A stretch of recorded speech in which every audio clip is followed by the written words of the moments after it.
Hi there everyone, welcome back to my channel. Now today for Opera Omnia we're going to be talking friends, and I mean friend units by that. And basically I want to explain to you guys how to put up the perfect friend unit, or a friend unit that is going to be used and very much appreciated by everyone else who you come into contact with while playing Opera Omnia, and also how to kind of consolidate your own friend unit list and make sure you can identify what a good friend unit is and what a bad friend unit is, and therefore hope to aid your gameplay in the long run. As always everybody, don't forget to check all the social links in the description box below, including Discord if you want to talk about the game, Twitch if you want to come and watch me playing the game, or Patreon where everyone can get early access to my videos and get the eternal appreciation from me. So why is a friend unit important? Well, grabbing a variety of strong friend units can be absolutely vital to doing difficult content later on in Opera Omnia. And just having a bunch of things like that are all the same unit is not going to help you, although you may want to have a group of a certain character for reasons I'll get to. But honestly, having a variety is a big thing. So having a good friend unit of your own is going to attract other people coming towards you to do so. So how do you go about doing that? The first thing that you should be doing is making sure that you keep up to date with your friend unit. Now your friend unit doesn't automatically update itself, so you have to go into the menu and make sure you change your friend unit accordingly to whatever you want your friend unit to be. And so if a player hasn't played in a long time or hasn't updated their friend unit in a long time that you see on your friends list, don't feel bad in removing them from your friends list, because at the end of the day, if they're not playing anymore, because you can always see how long it's been since their last login, then it's okay to kind of remove them and make room for somebody else that will help you more. At the end of the day, if they're not playing the game, it's hardly going to affect them. So when you're picking your friend unit, the best thing to do is to put yourself in somebody else's shoes. So for example, when you're looking down a friends list, or like a list of people that come up that you could follow, how are you going to be picking that character, and why would somebody else playing pick yours? So the best thing I think to do here is identify what you want that friend unit to be used for. So basically I'll explain what you should be looking for in a friend unit to use yourself, and in doing so that will hopefully explain how to set up your own friend unit that's going to be useful to somebody else.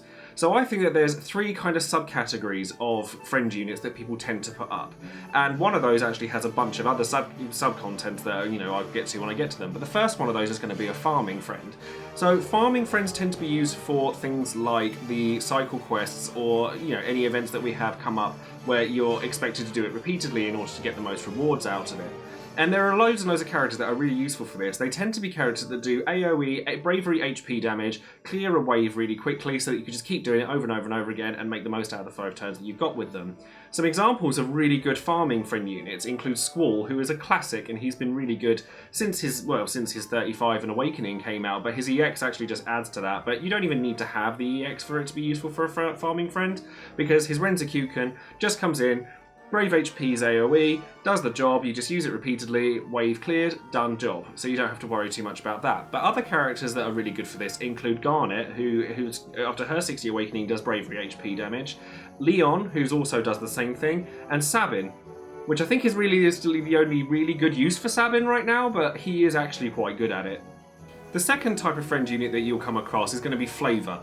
Now there are some players, myself included, who just love certain characters within Opera Omnia and the Final Fantasy franchise in general. Everybody knows that my favourite unit in the game currently is Beatrix. Luckily Beatrix is a meta unit, so it's not a bad thing to put her up, but there are going to be players out there that put their favourite character up, whether it be somebody terrible. I've already mentioned Sabin. Yes, he is useful for farm clearing, but he's not the best unit in the game. But there are going to be people who love their character, you'll see their message be a quote from that character or something like that, and they're going to do something really left field. I actually think it's quite cool to have a couple of friend units like this, because it mixes things up a little bit, and it means you're just not having the same thing over and over and over again. So honestly, keep an eye out for that, and if you really love a character, then put it up as your friend unit, but make it obvious that that is why you're doing that. So maybe just put something in the message just to say you've got everything for that character, or you really love that character, just something just to give a bit of flavour to what you're putting in. Now the third category for friend units is going to be difficult content. Now, to go into difficult content is going to take a little bit more in-depth of an overview. So there are different types of characters that work really well for difficult content, but realistically you need to identify why you're picking a certain friend unit before you actually do that content. So working out and doing a bit of research on the content you're trying to do before you go into it is usually very helpful. I mean, if your friend units are kind of updating their friends, as much as I said at the beginning of the video, and they should be doing that, then you should be able to notice that certain people will change their friend units according to the event that's currently available. Like, for example, synergy units are going to be a thing. So during an event such as Celes EX is currently live, Papalimo might start popping up a little bit more often, where you wouldn't ordinarily see him because he's a synergy character.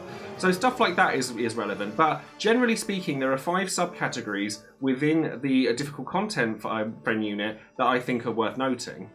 So the first of those is going to be launchers. Now, there's only a couple of characters that realistically do launching very well, but honestly, it's actually really, really relevant to the meta. We call the meta that we have at the moment the launch meta for a reason, and that's because it's a very, very powerful team composition, and if you want a bit more information on team composition, then do be sure to check out my previous video on that exact thing, which I'll leave a link to in the description box below. But if you have a launch kind of sort of setup where you have something like Selfie, Kate Sith and Lael, then adding another launcher into the mix sometimes is really helpful, because it can either leave the third unit in your team available for a DPS unit, or you can actually double up on your launchers and run double Lael or something like that, so that you're getting 1 bravery battery and 2 launchers that are just constantly launching your opponent, so that you're just getting the maximum amount of damage potential in the shortest amount of time, which is what you realistically need to get the high score in some of these events. Now, the 2 best units I can think of for this are going to be Cecil and Lael, and the reason for that is because their launch attack tends to have, or has, an HP attack attached to it, whereas something like Cloud's currently doesn't. So using something like that, while you've only got the 5 turns to make the most out of your unit, is going to be the best way to kind of maximise efficiency with a launcher character. And then the next unit type I'm going to talk about is going to be straight DPS, which honestly there's going to be probably the majority of your friends list, because people just like DPS units. And stuff like this is just going to be things like Beatrix, or Varn, or Squall, or something like that that's going to be used where you summon it during the boss fight, or during a summon or something like that, where you just want to smack your opponent as hard as physically possible, get their EXs in, get everything in, just smack your opponent as hard as possible before they leave. So honestly, as I said, Squall, Varn and Beatrix are 3 very, very strong examples of these, because they do so much damage with bravery plus HP attacks in the shortest space of time. Varn's recently just had his EX, and that's made him get a bit more viability with that kind of thing, but Whitewell is actually a very, very prominent attack for that, because not only is it really damaging, it actually inflicts debuffs on your opponent as well. Similarly, Beatrix also buffs the rest of your party when she does Thunder Slash, so there's that way to look at it as well. Some people like to put a support or bravery battery into their team composition as a friend unit, because they just want to be able to spend the HP attacks that they have during their team composition. Perhaps they don't need a battery as much during the first few waves of a particular fight, and then when you get to the boss you actually find you do need it, or certainly during a summon where you can then maximise the HP damage you're doing. This particularly comes in the form of Kate Sith, who is an offensive buffer and a brave battery, and can do a large amount of HP damage himself through Toy Soldier, where you're just kind of just machine gunning bravery onto the board so that you're able to just keep throwing out these HP attacks and really hurting your opponent, which is ideally what you want. Other units like this include Selfie, who's actually very good if you're using Squall in your composition and don't necessarily have Selfie yourself, or somebody like Ishtola even, whose EX can just instantly maximise all of your bravery for your units, and also like give a bit of HP recovery along the way. And then the 4th sort of subcategory for that is going to be like a mob wave clear, where you're similarly to using the farming units, to be honest, you're kind of wanting just to get AoE, brave and HP damage in as fast as possible, so that you don't have to spend too many turns on these trash waves, so that you can just get to the meat of the fight and get to the boss. So Squall, again, is a very, very strong candidate for this, for very much the same reason as he is for the farming ones. As a matter of fact, anyone I've stated for the farming kind of clears is usually very good for this. Though I do want to give a special mention to Tidus as well, because his EX will only obviously be able to be used sort of on the first turn that he comes in, but it does 100% of his damage to all of the targets. And then if you're going into the boss fight in the next round, you could use his slash combo to inflict debuffs onto your opponent straight away, and possibly get another energy rain in before he leaves. So he can do a lot of damage, and he kind of fulfills that mob wave clear in a similar sort of way, but in a little bit of a different way as well. And then the last kind of category I thought would be really good for difficult content is going to be more of a tech play. Now, these are characters that have something like a unique debuff or buff, or something about that character that separates them but is still very useful for difficult content. And the 2 characters that I want to highlight for this, one of them is actually released and recently got his 6060 awakening, and another one isn't actually just ready yet, but if you're watching this video in future of when it was released, then you may want to bear this in mind, and those are going to be Setzer and Quistis. Now, Celes is a really good character because of his freeze mechanic, which means that if you're fighting a boss that's particularly painful and likes to increase his bravery, his or her bravery to over like 10,000 and then start attacking you straight away afterwards, then you need a method to sort of help mitigate that, and Celes is amazing for it. And now he's actually quite a good DPS unit as well, now that he's got his awakening, so he's definitely a character that's well worth putting up as your friend unit as well. And then Quistis is all about turn manipulation. So Quistis is going to be a character, which certainly when her EX comes out, where she's just constantly delaying everything that your opponent does so that they just never get a turn. And then that's going to be really, really useful as well. So if you're planning your pulls in the future, so maybe with through the G system or anything like that, then Quistis is definitely somebody you want to bear in mind if you want a really solid friend unit to be able to put up for everybody.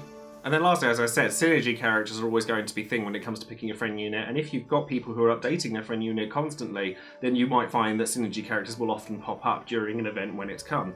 But honestly, when it comes to anything difficult content, then identifying, as I said earlier, what you're coming up against and then being able to pick your friend unit accordingly is going to be the most sort of efficient way for you to do that. You also need to identify what it is that your friend unit is actually doing within your team as well. Are they filling a gap within your team? For example, you don't have a launcher in your party and you want one, then you're obviously going to want to pick a Lael or a Cecil or something similar to that. For the Celes Lost Chapter hard mode that's just been up, then I actually use 2 Laels, so I use my own one and a friend unit one, because I felt that it was going to be the most HP damage efficient way of me clearing that. And I'll leave a link in the description box below to the past broadcast for that I did on Twitch, so that you can have a look at that as well if you'd like to.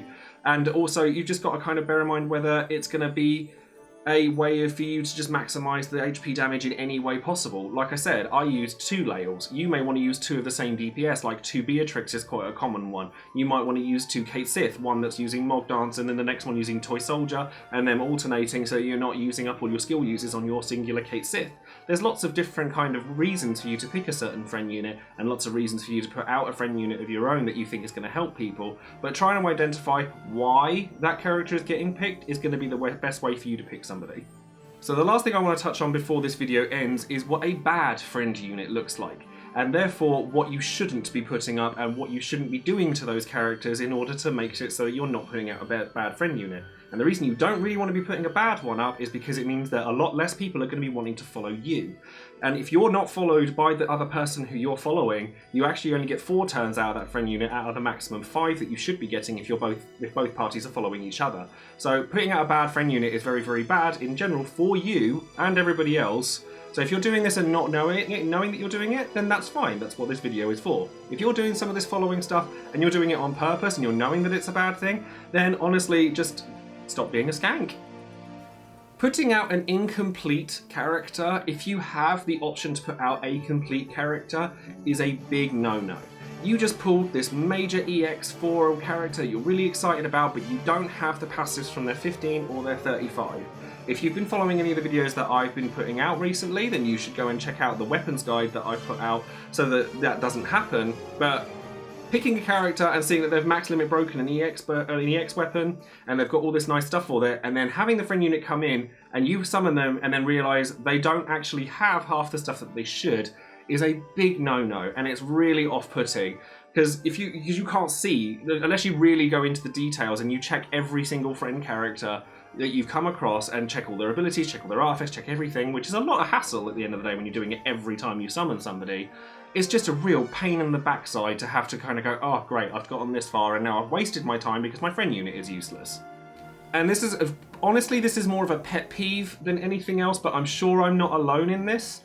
Please don't switch around the icons for your attacks, because the worst thing is, I'm sure I'm not alone, you kind of go into autopilot when you play some of these games. So, for example, I know that if I'm going to use Squall, who I've used as an example a lot today, that Solid Barrel is going to be my first icon, Renzakuken is going to be my second, and Assault Trigger is going to be my third. If I summon a friend unit and Solid Barrel and Renzakuken are switched round, I'm going to accidentally press Solid Barrel instead of Renzakuken, and it's very, very irritating. I know that a lot of people do like to switch around the icons for stuff, and that's not a major issue in and of itself, but as I said at the beginning of the video, when you're putting out a friend unit, try and bear in mind the other person that's summoning you and put yourself in their shoes. So honestly, if you want to kind of not be put off or not put off other people from summoning your friend unit, just leave the icons where they are. And then lastly, honestly, I think, I mean, I might be alone in this, but I think that the message that you put out over your friend unit actually says a lot. So if you've got a really unapproachable message, for example, like we were saying, it's like, I will only accept this as a friend unit, will unfollow you if a day of not playing, etc, etc. It's like, well, I don't want to take that friend unit, because if I slip up on anything in my gameplay, then they're just going to unfollow me anyway, so I just don't really see the point. I mean, a lot of people, like I said, with the flavour stuff, they're going to put something that's really relevant to either them as a person, like me, who, I mean, I use RuPaul's Drag Race references, and have seen a surprisingly large number of those on friend unit messages, like friends named Trixie Mattel and things like that, which I've honestly been quite shocked by, but pleasantly shocked. But things like, just try to be warm and welcoming to people. Like, it doesn't, you'd be surprised how many people will turn away from a very sort of unapproachable message. So try and just put something friendly, just something fun, something, if you want to put out the information as to what artifacts you've got on or something like that, that's absolutely fine. That's going to entice a lot of people. Like, if you've got 3 attack 108s for your squall, then great, put that on there. But you obviously just try and make sure that it's at least somewhat approachable. So that's going to be it for this guide on friend units. Generally speaking, all you really want to do is identify why you want to have the friend unit that you want, and therefore what friend unit you want other people to see you having. Make sure you update it regularly, and don't be a troll. It's actually very simple. Anyways, thank you ever so much for watching, and I hope you've enjoyed the video and the stream content if you clicked on the link just in the description box below. Let me know what other videos you'd like to see for Opera Omnia, and don't forget to subscribe to the channel. Thank you ever so much again, and I'll see you all soon. Bye!